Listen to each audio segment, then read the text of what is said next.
Welcome back, folks, to the WP-Tonic This Week in WordPress and SaaS. We've got a great guest here. We've got Jeff Cross here. He is the media director of the ISSA. We're going to be talking about e-learning, e-learning marketing, as I call it, and about WordPress and how you combine the two together. It should be a great show. Also, I'm on a winner here. I've managed to actually pronounce Jeff's name without totally butchering it, which some of my poor guests over the past few weeks have had to put up with my total inability to do. With grace and humility, they have put up with that. Jeff seems up for it. He's already had to put up with a full start, but he seems up for it. So, Jeff, can you quickly, in about 10-15 seconds, just do a quick intro about yourself and what you do at the ISSA? You bet. Let me start my timer. There we go. So I used to be a journalist. I worked for a newspaper many years ago, got into cleaning so I could raise my family, wrote for one of the magazines I now manage, and eventually became the editor of that, Cleanfax, and eventually ended up at ISSA, where I now head up 3 different publications. And I run a media team here. We produce print, digital, video, all that. And that's where I'm at, and that's 20 seconds. Oh, no, that's great. You've done excellent. I've got my great co-host, Kurt. Kurt, would you like to introduce yourself to the listeners and viewers? Absolutely, Jonathan. My name is Kurt Von Annen. I own an agency called Mañana No Mas. I specialize in learning and membership websites and getting things done on time and under budget. That's great. Before we go into the main meat and potatoes of this great interview, we've got a couple of messages from our major sponsors. We'll be back in a few moments, folks. This podcast episode is brought to you by Lifter LMS, the leading learning management system solution for WordPress. If you or your client are creating any kind of online course, training-based membership website, or any type of e-learning project, Lifter LMS is the most secure, stable, well-supported solution on the market. Go to lifterlms.com and save 20% at checkout with coupon code podcast20. That's podcast20. Enjoy the rest of your show.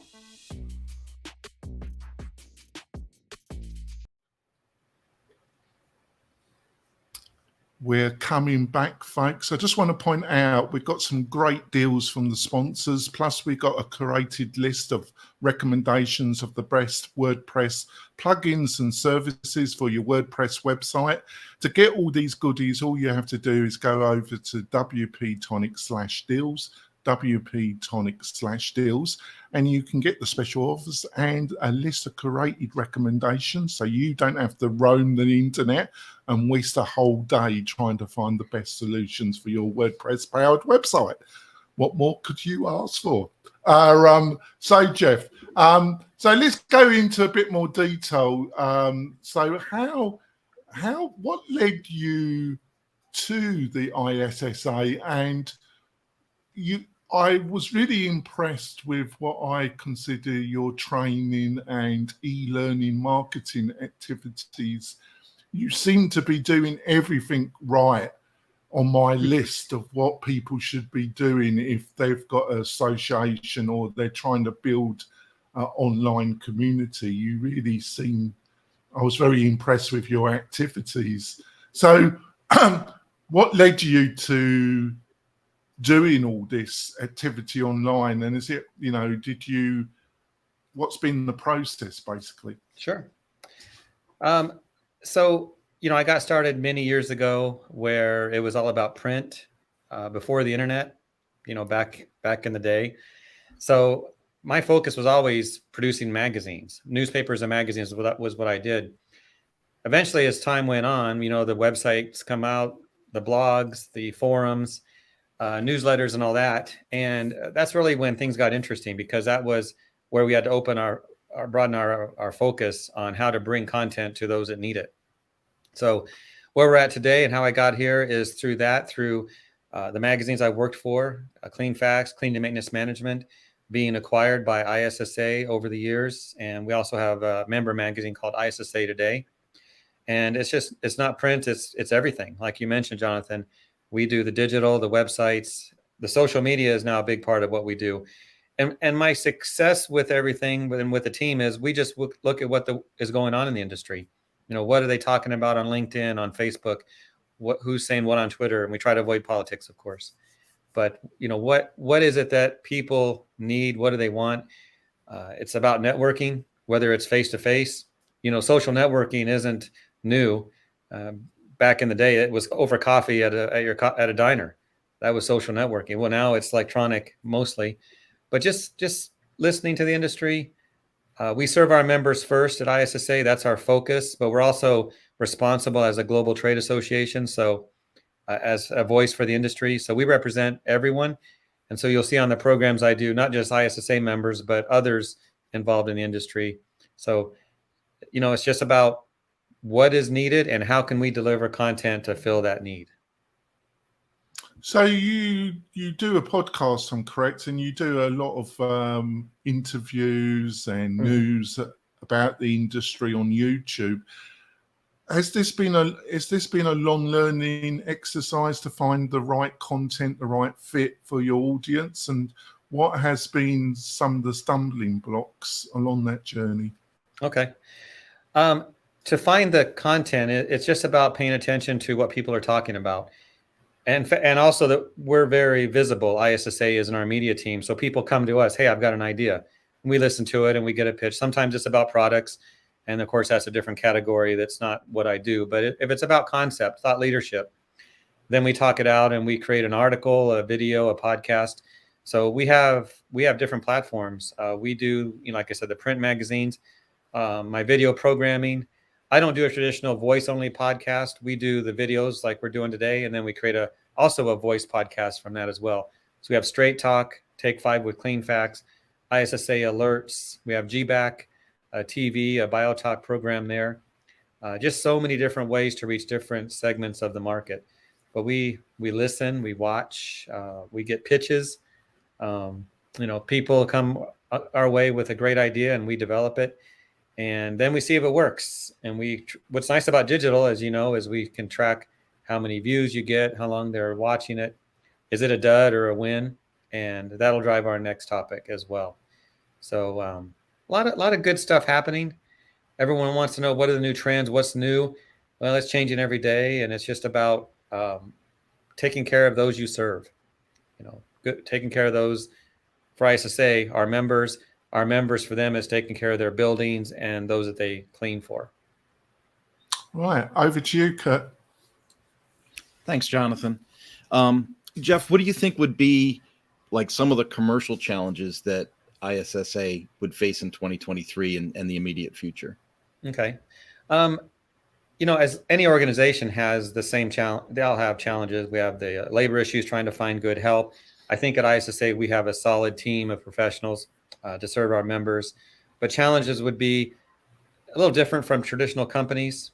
A traditional company has to have a profit and has to answer to shareholders or those stakeholders. With ISSA, we're a nonprofit, so our focus is serving our members and maybe spending money that other companies would not to get something done.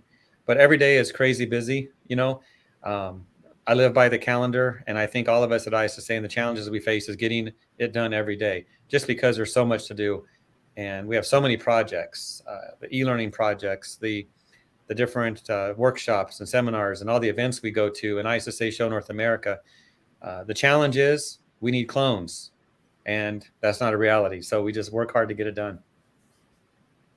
Yeah. As a follow-up to that, you had mentioned, finding people, right? And I talk to a lot of folks that say finding people. What are some tools kind of at your disposal that you think kind of help filter people in or get people to find you for, the attention? Sure. So for me, the only hiring I do is for the media team. And I've hired a few editors and experts over the years. And I find them not the traditional way, not, putting up a help wanted sign. You get all kinds of applicants, but I use social media. I go on LinkedIn and I look and talk to people. I invite people to apply. And by apply is just tell me you're interested and we'll talk. And I've got some great people that way that didn't come through your traditional online hiring platforms. Those still have value. And I get, if you got to fill a position, but I look for personality. It's kind of like in our industry. Do you hire someone who can actually clean well, or do you hire someone with the right attitude you can train to do the cleaning? So for me, it's about, is the person able to network and talk to others, represent the brand as a person, as a good person, or are they the technical? I spell every word right. Those are important things.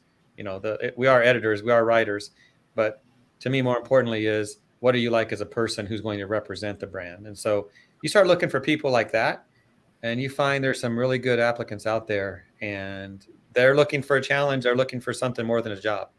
So that's what I do.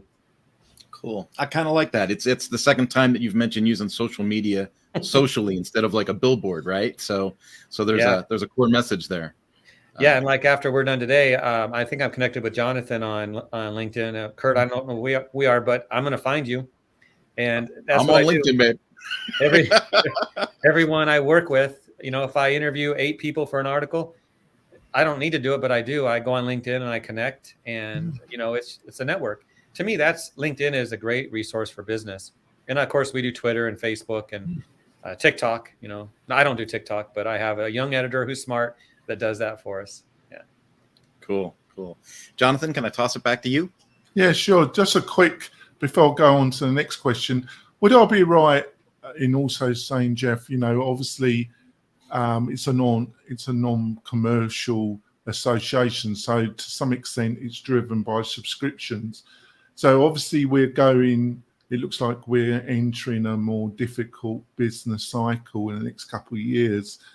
So what you're doing online, do you think it's a crucial tool to keep them willing to pay the subscriptions, because it really shows you're giving value for that subscription?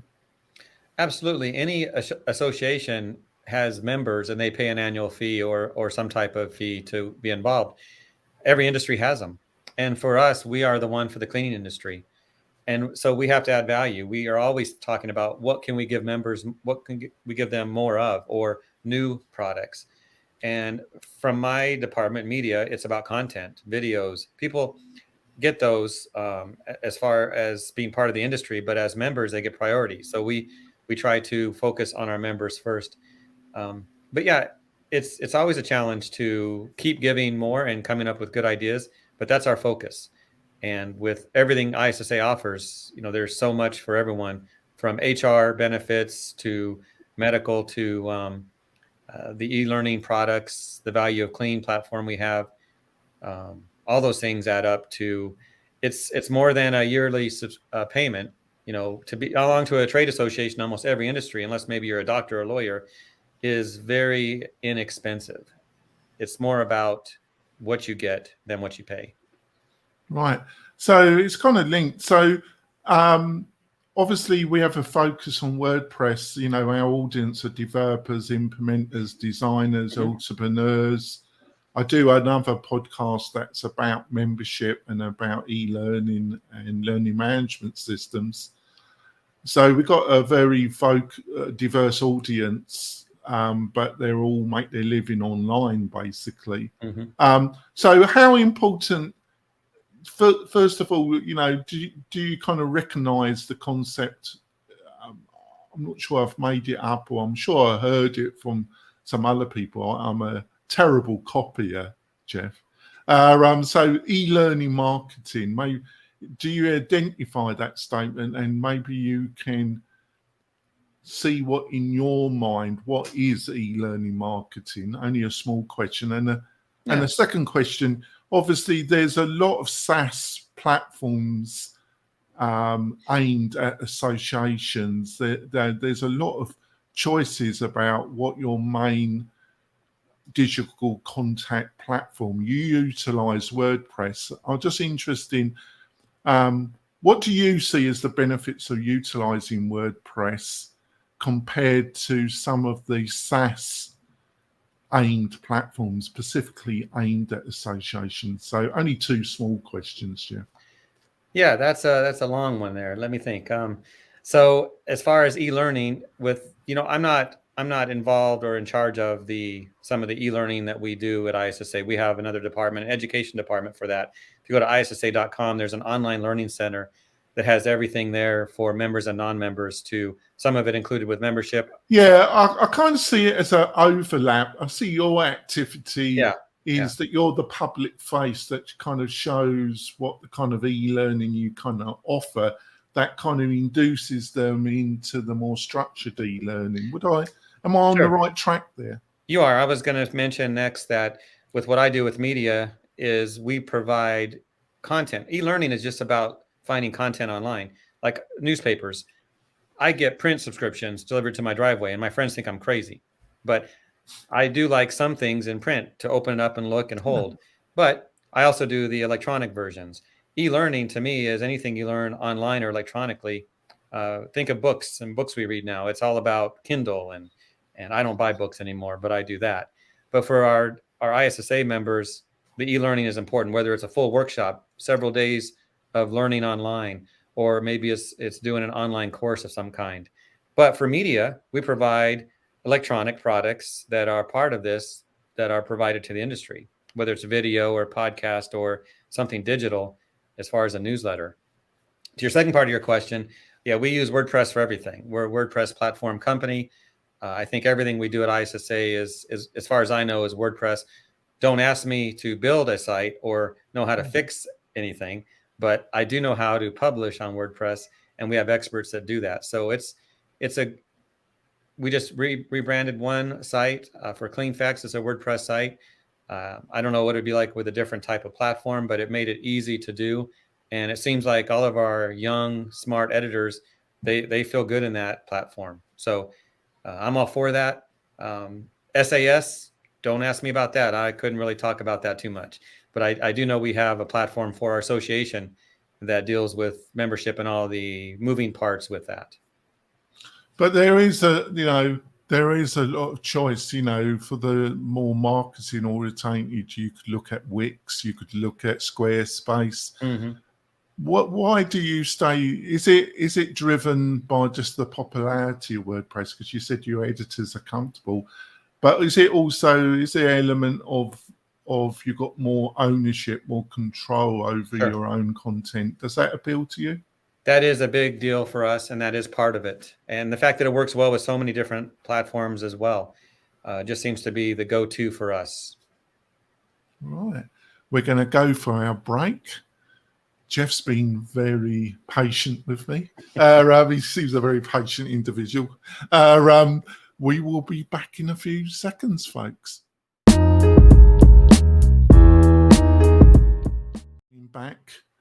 You've listened to a couple more of our great sponsors. I also want to point out, folks, that if you're looking for great hosting on WordPress for your membership, for your e-learning platform, why don't you have a look at WP-Tonic? We provide everything to make the experience of building a community membership website really easy on WordPress, from great hosting that's really aimed at your needs to providing email functionality, video hosting, everything in one platform from people that are experienced in helping you or your clients. Come over. If you're looking for a great partnership, go over to WP-Tonic/partners, WP-Tonic/partners, and see what we can build together. So over to you, Kurt. Hey, Jonathan. Jeff, one of the questions that we have, and I'm interested now how I want to rephrase this. I know that you're not in charge of the learning division, right? But is there something in the company where you guys repurpose the learning content and use it in a marketing capacity? Have you seen a way to use that and possibly grow membership or leadership through repurposed content in the learning area? Yeah, I think so. We often take some of our education material and create editorial content out of it and use that way. Cross-sharing or sharing content across brands, platforms is important to us. So yeah, we do that. We have a topic somewhere in ISSA, and do we just let it sit there as that product? Well, we might, but if it's of interest to others, we might then take and create a video out of that or something in print. But we do have certain things we keep just for members, and we listen to what they want as well. So if there's something that they need, then we're going to develop it. And even though I'm not involved with that department directly, we do all work together. So we talk, we have meetings, and we figure out what is needed, and we provide it. So yeah, cross sharing or promoting is a big part of our strategy. And on social media, we're like, what can we do with this? Well, we could send an email, and we do that, or we could do a big social media promotion, maybe spend some money on a promotion as well as just organically. Yeah, I love that answer, because I have kind of a corporate background, and I can remember working for larger companies where things were completely siloed, and there'd be a complete line of content coming out from one department and another line of content coming out from a different department. And you would think to yourself, why did I spend $500,000 of budget when this content's already over here? The word silo gets mentioned a lot, and we try to avoid those. Yes.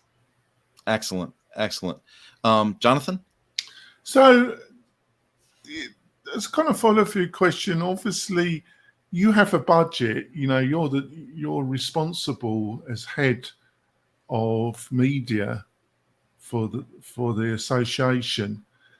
The association is driven by subscription. Obviously, you got short, medium, long-term objectives. The medium are to get more subscriptions. But a lot of your activity, it can't be directly, well, we did this promotion, we did this show, we did this, and this had a direct increase in subscriptions, or had a direct increase in people resubscribing, a lowering of churn in the subscription. It must be, how do you kind of measure the effectiveness of the programming and the outreach that you're doing? Or is that an ongoing discussion between you and your chief financial officer? Yeah, it's an ongoing discussion, and we have a sales department that works on this as well. So our media brands are not run on paid subscription. So maybe that's a clarification we needed. We provide our media products to qualified industry professionals. We are supported by advertising. So with our magazines, our online, our videos, you'll see advertising in those, much like this program here, if you have sponsors for your own program. And they pay a fee to be part of our brands. And the reason it works is when we show, well, this video we did on this topic produced 4,200 views that went as long as your sponsor message. So the branding's there. And then we have our webcast, which has sponsorships and direct leads tied to that. So different ways of sponsorships that provide value to those who are supporting us. And then the association, of course, is based on annual subscriptions or annual membership fees, and other things we do as well, other products we sell. So many moving parts like any organization. But for media, it's about supported by advertising. So that's why we have a church and state approach. Our editorial content is about editorial, not products, and we have the ads around that to support it.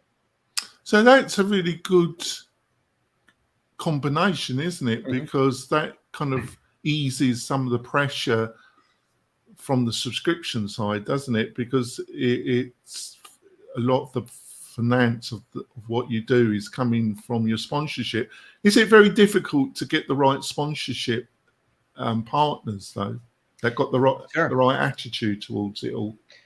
I think it's a win-win for everyone, and our sponsors see the value. So if you have a product to sell or a service to sell, you want to be in front of people who are buying, right?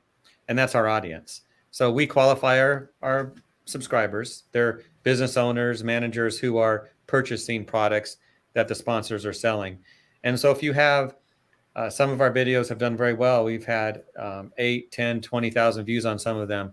Those are people in the industry. You don't have teenagers watching those. You don't have retired people who are on a boat watching those. You have people in the industry watching those, people who are buying the products. So it's, if I have something to sell, if I have the best widget in the world for $25, I want people who want that widget to watch the products that's in. So that's our goal. And also they get the benefit of association with the association in a way, because there is a kind of transfer of state, this product, we're allowing them on our platform. You are transferring some of your credibility to the sponsor partners, aren't you? Yes, obviously. And sometimes things don't mix properly and it doesn't work, but for the most part, it's a good relationship. Over to you, Kurt. I get to ask the fun question, Jeff. If you had a time machine and you could just push a button and roll back to the beginning of your career, what advice would you give yourself? I would tell myself to buy Google stock and Apple stock, maybe some Yahoo. No. So good question. Fun question. I would tell myself to focus on the big picture and the small stuff. Don't sweat it. In my early days, I sweated the small stuff, thought I had to do everything. And you get to this point in your career, it's like, well, what's the big picture? It's the relationships, the making things happen that make a bigger difference. Sometimes I would choose in the media brands I worked on to cover things that I thought were important or of interest. And that might be true sometimes, but I think I would tell myself to talk to others and ask them what we should do. Talk to the readers, the audience, and ask them, what do you want to see us do? And that's something I think I would tell myself. I'd work with smarter people. I think back then I wouldn't admit it, that I wasn't the smartest one, but now I will do that. We learn as we get older. I would tell myself to surround myself by smarter people, let them grow. And, that's a smart move, to work with people who know more than you. At this point in my life, I could run a roofing company. I don't know how to do a roof, but I would hire the right people and it would work. So that's what I would do. Just things like that. And I would buy Apple. Buy Apple. Mm-hmm. I think about, the three faces on this podcast, and we all show a little bit of seasoning, right? One of the things that I think about, because you had mentioned print and you had mentioned some other things, and I used to work in some of those industries myself, is I think about the adoption rate of how I digitized myself. Like, so how I adopted, like, I always thought of myself as an early adopter of MySpace and social platforms and things, but I was a little bit slow coming off of print and going digital. How do you feel that approach helped you in your rise? Great point, Kurt. I think everyone did that. We see all the newspapers out there who are no longer around because they didn't adopt digital. I think if I could tell myself when the first website went up, stay ahead of this, make this a focus, then we'd be ahead. We're doing great with digital. I think everyone's done some catch up, but we still do print. We do fewer pages in print and more digital. Our revenue is shifting that way.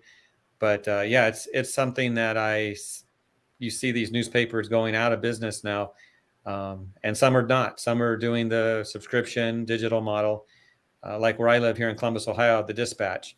They I think, without knowing too much about them, I subscribe, but they do a digital model that works, and they still do print, but much more digital. So yeah, that's something important to do. And if you miss the boat's gone. Yeah, it's hard to catch up. Like, if you get too far behind, it's really hard to get back with it. Jonathan, you have enough money to throw at it. Yeah, I've got a follow-through question. I would imagine that trade in physical trade meetups, conferences are important. Obviously that got all disrupted by COVID. Obviously, COVID is thankfully to some extent in the rear mirror to some extent. Does it mean that the industry goes back to trade conferences face to face, or is it more? It's coming back to some degree, but also the digital side is still going to be a lot more important. Can you see where I'm going with this question? I do. Jeff? So in 2020, we pivoted from our live trade show to an online only one, and it worked. That's what was there. And then 21, we went back to in person. And I believe we also had that digital as well. And that worked. But people want to be with people. When it comes to a trade show, you want to go and physically talk to people and see products. Is there a place for a digital trade show? There is. But I know for myself, like with education, sticking on a Zoom workshop all day long is really tough. Whereas you can be in a classroom engaging with people, seeing them, and it's much easier. So I do training as well for IICRC. It's for the carpet cleaning and restoration industry. And I did not do any online training. I said, I'm going to wait and I'll do the classroom training when it's back. That's just how I prefer. I believe in digital. I believe in online e-learning and all that. But when it comes to trade shows and certain types of training, put me in a classroom.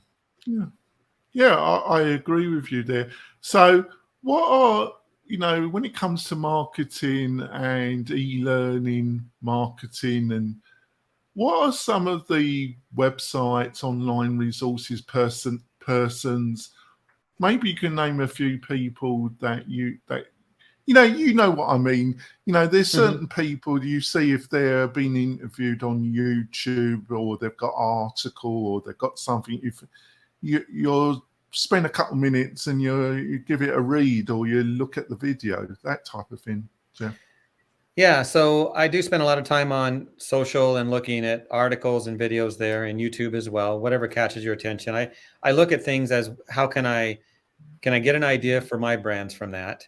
Back in the days, I'd walk through airports and look at magazine covers looking for ideas. What are people talking about? What inspires me to do something?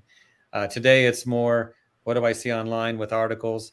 I do read some business books, and there's a few out there that I like. There's one I remember called 12 Rules of Life by Jordan Peterson.